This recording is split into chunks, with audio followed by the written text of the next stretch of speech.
Bienvenue les amis sur votre plateau du quiz du Chrétien en marche. Je suis ravi de vous retrouver. C'est reparti pour un nouveau tour pour la première émission du mois de novembre avec nos premiers candidats que je vais vous présenter dans un petit instant. J'espère que vous êtes en forme. Je sais que c'est le week-end et qu'on a tendance un peu à relâcher la pression de la semaine. C'est tout à votre honneur et je fais la même chose. Mais là, je vais vous demander un petit peu d'attention pour jouer avec nous et toujours dans la foi et la bonne humeur. Et oui, toujours cette bonne humeur. Avec ces trois candidats, vous les avez vus, on va les présenter dans un petit instant. Et il y a un cadeau aussi, ce mois-ci, toujours ce beau week-end à Rocamadour. Regardez.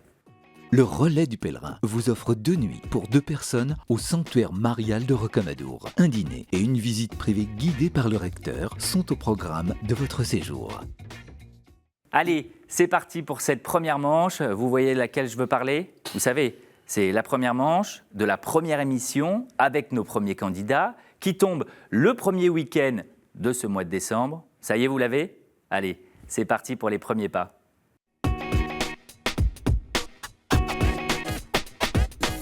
Les amis, avec nous ce soir, Gérard, Paul-Emmanuel et Innocent. Bonsoir à tous les trois. Bonsoir. Vous allez bien, messieurs ? Ça va bien. Ce soir, c'est une émission spéciale homme. On va commencer avec vous, Gérard, pour cette première série de questions, cette première manche. Oui. D'abord, on va faire une petite présentation, Gérard. Où habitez-vous ? Alors, je viens de Vincennes et je suis retraité. Et vous êtes retraité. Et alors, qu'est-ce que vous faites tous les jours pendant votre retraite ? Alors, j'ai la chance d'avoir été nominé comme sacristain de la paroisse Sainte-Marguerite à Fontenay-sous-Bois. D'accord, donc ça vous prend un petit peu de temps, tout ça ? Et puis d'autres passions, la musique, puisque j'anime des thés dansants, des karaokés pour les seniors en EHPAD. Ah, super, super. Donc vous venez avec quoi ? Un orchestre ou juste avec des platines ? Non, avec une console, bien sûr une sonorisation et des lights, bien sûr, et avec des supports acoustiques musicaux, donc voilà. C'est génial ça. Et alors vous leur faites passer plutôt quel style, quel genre de musique ? Alors évidemment, pour les seniors, c'est du musette, c'est de la guinguette et de la variété française. Ok, génial, super. J'imagine qu'ils vous regardent peut-être là ce soir, certains seniors, et ils vous encouragent, ils sont derrière vous. On y va pour cette première série de questions, Gérard ? On y va. C'est parti, 2 minutes. Quelle couronne lumineuse ou halo désigne les saints en peinture ? Est-ce la hérole, proposition A, la réole, proposition B, ou l'auréole, proposition C ? C'est l'auréole ? Non mais allô, l'auréole, bien sûr, bravo Gérard. À qui Jésus répond-il ? Moi, je suis le chemin, la vérité et la vie. Personne ne va vers le Père sans passer par moi. Est-ce à Pilate, à Thomas ou à Nicodème ?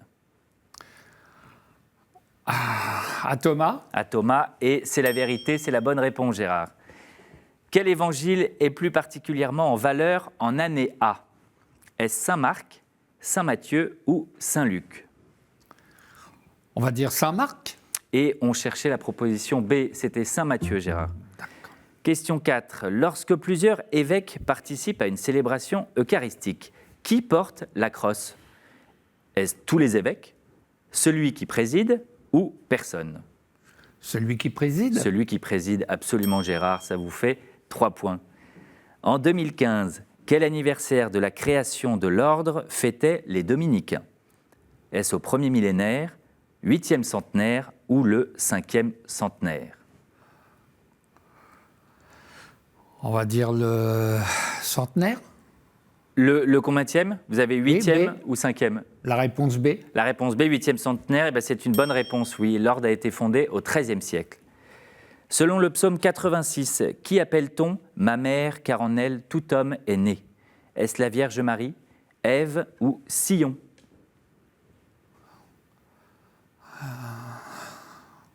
On va dire la Vierge Marie. Et non, c'est la ville de Sion, Gérard. Où eurent lieu les premières journées mondiales de la jeunesse hors d'Italie ? C'était en 1985. Est-ce en Argentine, en Pologne ou au Canada ? En Argentine ? Et oui, en Argentine, c'était Jean-Paul II. Et les prochaines, elles sont vous le savez ?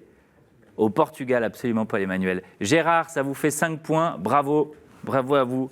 Paul-Emmanuel, on passe à vous. Ça va, vous allez bien? Très bien, merci. Oui. Alors, qu'est-ce que vous faites dans la vie, Paul-Emmanuel? Eh bien, je travaille en bureau d'études dans une entreprise qui fabrique des distributeurs automatiques de pizza. De pizza. Ah, génial, on adore tous la pizza. Et où ça? En région parisienne? Non, à Nancy. À Nancy. Lorraine, Et donc, voilà. vous êtes à Nancy. Vous êtes né à Nancy? Exactement, je suis un Lorrain convaincu. Convaincu. Exactement. Vous avez des engagements paroissiaux, associatifs? Oui, alors je suis engagé dans la FRAT Notre-Dame de Vie, Oui. qui regroupe des étudiants et jeunes pros de toute la France qui veulent vivre selon la spiritualité de Notre-Dame de Vie. Et Voilà. rappelez-nous un peu le FRAT. La FRAT, donc, c'est un regroupement où on choisit vraiment de vivre cette spiritualité Ensemble. ensemble. Voilà. Ensemble, ouais, en Ensemble, communion. voilà. Vous vous retrouvez, vous faites des camps, vous Voilà, faites c'est des ça. week-ends. On a 3 week-ends par an et un temps fort, plus un camp l'été où on se retrouve tous. Voilà. Super. Dans la Eh ben, fraternité. super. On salue tous les jeunes du Exactement. FRAT qui nous regardent. On y va pour ces premières sûr. questions, Paul-Emmanuel. C'est parti pour 2 minutes. À qui Jésus a-t-il demandé de rentrer le glaive dans le fourreau? Est-ce à Pierre, proposition A, au centurion, proposition B, ou à Pilate, réponse C? À Pierre. À Pierre, absolument, au moment de son arrestation. Quel mot désignant au XVIe siècle des prières mal prononcées a pris plus tard le sens d'objet de peu de valeur? Est-ce brimborion, babiole ou colifichet? Babiole. Babiole, et alors là, on cherchait brimborion, c'était la proposition 1. Mais il y a beaucoup de mots religieux qui sont entrés dans le vocabulaire français. Quelle romancière norvégienne, prix Nobel de littérature 1928 pour son roman médiéval Olav Oddsson, se convertit au catholicisme au cours de son travail d'écriture? Est-ce Sigrid Undset, Selma Lagerlöf ou Per Lagerfist? Sigrid Undset. Absolument, oui, c'est une bonne réponse, et ce sont 3 grands auteurs scandinaves. De quel évangile est le passage de l'Angélus « Et le Verbe s'est fait chair et il a habité parmi nous » Est-ce Matthieu, Luc ou Saint Jean? Luc. Et c'est Saint Jean, c'est issu du prologue de l'évangile de Saint Jean. Quel pape a créé la Filmothèque Vaticane pour conserver les films sur la vie de l'Église? Est-ce Pie XI, Jean XXIII ou François? Je dirais Jean 23. Et oui, c'est Jean XXIII, absolument, Paul-Emmanuel. Bonne réponse. Parmi les docteurs de l'Église, combien sont surnommés le Grand? Est-ce 2, 4 ou 8? 2. 2, et c'était la proposition B, c'était 4. Qui danse dans cette sorte de couvent nommé Teke? Des derviches aléseurs, derviches fraiseurs ou derviches tourneurs? Tourneur. Tourneur, et vous finissez sur une bonne réponse, Paul-Emmanuel. Bravo, ça vous fait 4 points. Innocent. Bon, vous tirez la langue, vous rigolez. Ouais. Ça va bien se passer. Ça va, on fera. Alors, Innocent, oui. Vous habitez où? Bon, moi, je suis à Médon, oui. En région parisienne. Ouais. Voilà. Et qu'est-ce que vous faites dans la vie? Je suis président fondateur d'une association religieuse qui est basée en Afrique, précisément en Côte d'Ivoire. D'accord, et qui œuvre pour? Ouais, qui œuvre pour l'évangile, voilà. D'accord. Apportons l'évangile. L'évangélisation. Nous soutenons aussi les femmes veuves, les enfants orphelins, d'accord. tout ça. Ok. Voilà, et puis à côté de ça aussi, je fais de la musique. Ah, super. Quel genre de musique? Je fais un peu du reggae raga, je chante Jésus-Christ, je chante la Vierge Marie, un peu de tout, voilà. Génial. Et vous produisez un peu oui, je produis, dans des salles? Je tourne, voilà, je fais des concerts et puis voilà. Trop bien. Eh ben, il faudra venir vous voir, les amis. Si vous regardez, allez voir Innocent. C'est quand votre prochaine date de concert? Vous en avez une? Par la grâce de Dieu, ça sera en décembre. Allez, par la grâce de Dieu, ce sera en décembre. On viendra tous vous voir, Innocent. Oui, oui. Génial. Oui. On y va avec ces premières séries de questions. C'est parti pour 2 minutes. Voilà. Quel est le nom que la tradition donne aux soldats ayant percé de sa lance le côté du Christ en croix? Est-ce Longin, proposition A, Corneille, proposition B, ou Gladius, proposition C? Corneille. Et c'était proposition A, Innocent.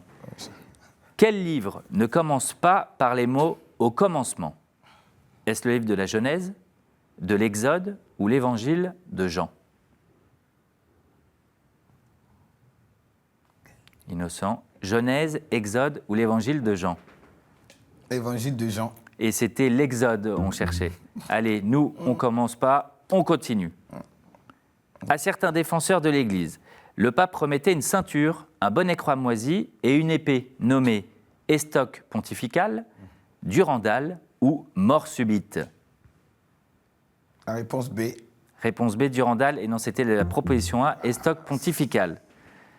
Quelle déesse de la mythologie celte a donné son nom à l'Irlande et personnifié sa nation?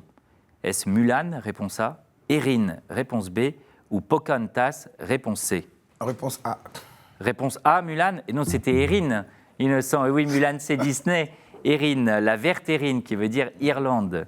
Ouais. Que signifiait l'expression « mettre sous le poil » ? Est-ce que c'est installer l'autel, légitimer un enfant ou tuer? La réponse B. La réponse B, oui, légitimer un enfant, parce que le poil étant un grand tissu. Bravo Innocent, c'est votre premier point. Quel royaume biblique eut successivement pour capitale Sichem, Pénuel, Tirza et Samarie? Est-ce Édom? Réponse A. Israël? Réponse B. Ou Juda? Réponse C. Réponse B. Réponse B. Israël, oui, c'est-à-dire le royaume du Nord. Devant quoi ou qui s'incline un prêtre qui va proclamer l'Évangile en disant « Purifie mon cœur et mes lèvres » ? Est-ce l'évêque, la croix ou l'autel? L'évêque. Et non, c'était l'autel, qui est un des signes ou symboles de la présence du Christ durant la messe. Innocent, 2 points, et c'est déjà pas mal du tout. Bravo à vous, bravo à tous les 3 pour cette première manche. Gérard, c'est vous qui prenez la tête de cette première manche, suivi par Paul-Emmanuel et enfin Innocent. Innocent, vous restez avec nous. Cette première manche, c'était pour un peu se chauffer. On y va pour cette manche 2. Les amis, on se met en chemin.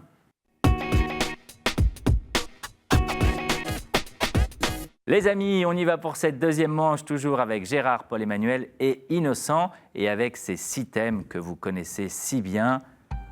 Saints et témoins de la foi, Bible, l'Église et son histoire, liturgie, sacrement et prière, art, culture et foi, et enfin les questions providentielles. Gérard, s'il vous plaît, est-ce que vous pouvez me choisir 2 thèmes? Alors, l'Église et son histoire. L'Église et son histoire. Liturgie, sacrement et prière. Liturgie, sacrement et prière. Et Paul-Emmanuel, je vous laisse m'en choisir un, s'il vous plaît. Eh bien, je prends les questions providentielles. On y va pour cette question, l'Église et son histoire. Je suis une société de vie apostolique créée en 1658. Je ne constitue, au sens canonique du terme, ni une congrégation, ni un ordre. Pas plus que ses membres ne sont considérés comme des religieux. J'ai reçu l'approbation du pape Alexandre VII et la reconnaissance légale du gouvernement français. Je comptais en 2010 247 prêtres, 262 séminaristes et 17 paroisses. Mon objectif est l'évangélisation des peuples par la fondation d'églises et le développement d'un clergé local sous la juridiction d'évêques. Afin de recruter et de former des missionnaires volontaires, une maison fut fondée en 1663 rue du Bac à Paris, où je suis toujours situé actuellement. Au XIXe siècle, l'essor de mes missions fut rapide et considérable, en raison de l'appui financier reçu de l'œuvre de la propagation de la foi, fondée par Pauline Jaricot. Paul-Emmanuel. Les missions étrangères de Paris. Les missions étrangères de Paris. Bravo Paul-Emmanuel, premier point décroché par vous. Je finis la question. Propagation de la foi fondée par Pauline Jaricot, de l'écho que les persécutions de chrétiens d'outre-mer suscitaient en France. Depuis le XVIIe siècle, j'ai envoyé en Asie près de 4500 prêtres. Les missions étrangères de Paris. Bravo Paul-Emmanuel. On continue avec liturgie, prière et sacrement. En français moderne, je concerne tout autant une partie de la messe que le chemin spirituel de l'âme vers Dieu. Dans la messe, mon usage fut adopté au XIIIe siècle pour le confort et l'édification des fidèles du fond de la nef. Paul-Emmanuel. L'élévation. L'élévation, oui, bravo Paul-Emmanuel, 2 points. Paul-Emmanuel, il est parti, messieurs. Je finis, je suis le moment du canon où, après les paroles de consécration, le prêtre tend l'hostie, le calice. En français plus ancien, on parlait plus volontiers d'élèvement, l'élévation. On continue avec question providentielle. Certaines d'entre nous sont en bois, d'autres en pierre. La sagesse a dressé l'une d'entre nous dans le livre des Proverbes. Des miettes peuvent tomber de celles des maîtres et être mangées par les petits chiens. Paul-Emmanuel. Une table? Une table, les tables, absolument, oui, c'est les tables. Des miettes peuvent en tomber de celles des maîtres, être mangées par les petits chiens, selon Matthieu ou Marc. Dans le temple, l'une de nous recevait les pains de proposition et 2 autres étaient enfermés dans l'arche d'alliance, les tables. Paul-Emmanuel, 3 points. Eh bien, vous êtes d'ores et déjà qualifié pour la manche suivante, Paul-Emmanuel.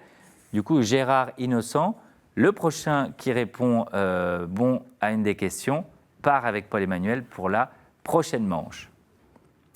On y va avec cette prochaine question. L'Église et son histoire. Je suis responsable des dégradations de beaucoup d'églises au cours des âges, mais nettement moins depuis le XXe siècle. Image des relations entre la terre et le ciel, la Bible m'attache au sacrifice ou au parfum, et dans cet esprit, la liturgie des vêpres me fait une place. Il m'arrive d'être chargé d'une annonce majeure en de rares circonstances, et désormais avec l'aide des cloches de Saint-Pierre, lorsque je deviens blanche et m'échappe de la cheminée de la chapelle Sixtine. Gérard. La fumée ? La fumée, absolument, oui. Bravo Gérard, vous partez en finale avec Paul-Emmanuel. Innocent, bravo à vous, ouais, on peut vous applaudir. Bravo Innocent. Oui. Et vous êtes arrivé jusqu'ici, c'est déjà très très bien.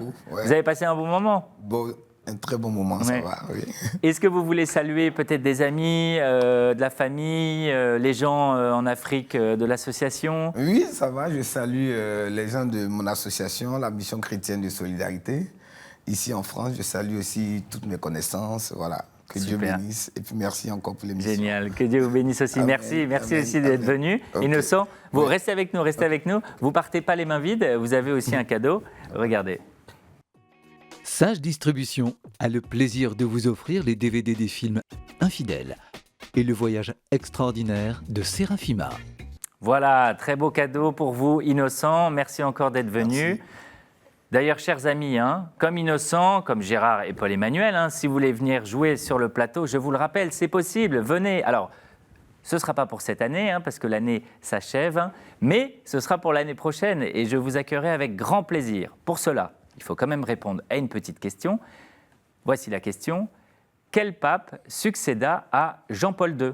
Voilà. Si vous avez la réponse, vous l'envoyez à qcm@ktotv.com. Vous n'oubliez pas vos coordonnées, comme ça on peut vous rappeler, Et puis j'aurai la joie de vous accueillir sur le plateau, comme j'ai la joie d'accueillir ces 3 candidats. Gérard, Paul-Emmanuel, vous restez avec nous et on y va du coup les amis pour le sprint final.